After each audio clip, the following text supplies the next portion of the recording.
podcast kami. Perkenalkan, kami dari kelompok 6 kelas A1. Oke, pada kesempatan kali ini kita akan membahas suatu fenomena yang mungkin banyak terjadi di sekitar kita, yakni penipuan dalam belanja online. Namun pada kesempatan kali ini saya tidak sendirian, saya sudah ditemani oleh teman-teman saya. Tapi sebelumnya, perkenalkan, nama saya Rifki Adrian. Saya Diani Mulyani. Saya Kaila Indah. Saya Siti Miftahul Duyani. Saya Alifia Zalfa. Saya Rosbud Roman. Oke, kita mulai saja dengan sebuah kasus yang telah banyak kita jumpai belakangan ini. Gini teman-teman, misalnya saya contohkan, ada seorang pembeli membeli handphone di media sosial seharga 500.000. Namun setelah uang tersebut ditransfer atau melakukan transaksi, barang tersebut tidak dikirimkan atau tidak sesuai dengan yang pembeli harapkan. Oke, menurut pandangan teman-teman, siapa yang harus bertanggung jawab dalam kasus ini? Terima kasih sebelumnya. Sebenarnya kasus penipuan seperti ini udah sering banget terjadi. Penyebab utamanya biasanya pembeli keburu tergiur harga yang lebih murah tanpa dicek dulu kredibilitas penjualnya. Secara hukum, pas kita udah transfer dan penjualnya udah setuju, itu udah sah jadi perjanjian jual beli. Jadi kalau barang nggak dikirim, artinya penjual ingkar janji dan bisa dituntut secara hukum. Oke, terima kasih Mbak Dia.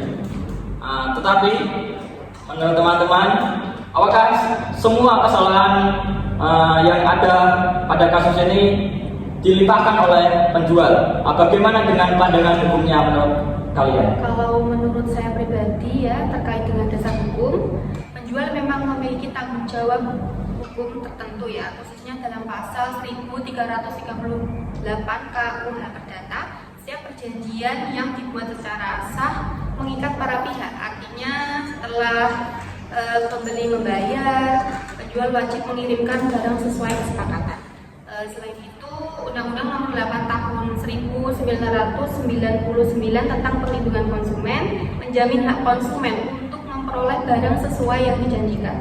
Jika barang tidak dikirim atau tidak sesuai, penjual dapat dimintai pertanggungjawaban sesuai ketentuan hukum yang berlaku. Oke, cukup. Oke. Terima kasih sebelumnya. Namun teman-teman, saya ingin bertanya, apakah pembeli juga memiliki tanggung jawab untuk lebih berhati-hati sebelum melakukan transaksi? Baik, terima kasih sebelumnya. Saya setuju bahwa penjual itu salah dan memang harus bertindak secara hukum karena dia pelakunya. Namun, saya kurang setuju jika seluruh kesalahan dibebankan kepada penjual. Karena pembeli juga harus berhati-hati dan waspada memeriksa kualitas barang dan keaslian sebelum bertransaksi. Pembeli harus menerapkan prinsip kehati-hatian secara mandiri. Contohnya apa?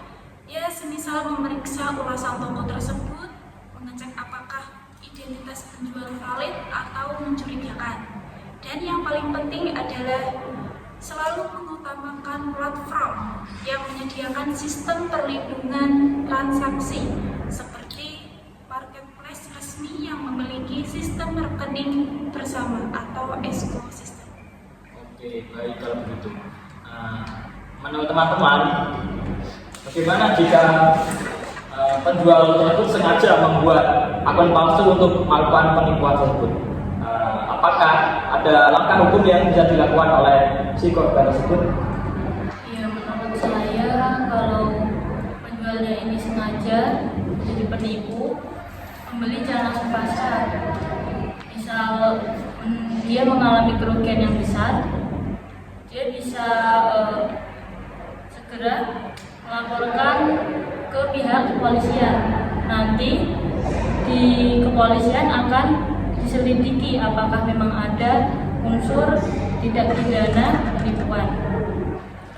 Kalau transaksinya dilakukan di marketplace, itu korban juga bisa mengajukan komplain atau meminta pengajuan dana, pembalian dana.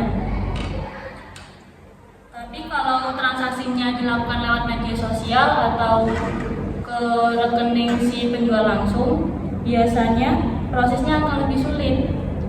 Karena itu, bukti seperti chat, bukti transfer, screenshot iklan, dan bukti pemesanan jangan sampai hilang dulu.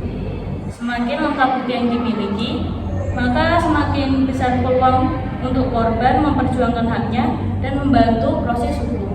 Oke, baik. Tapi teman-teman, menurut asumsi saya, penegakan hukum saja belum cukup dalam menangani kasus ini. Menurut teman-teman, bagaimana solusi agar kasus seperti ini bisa dikurangi?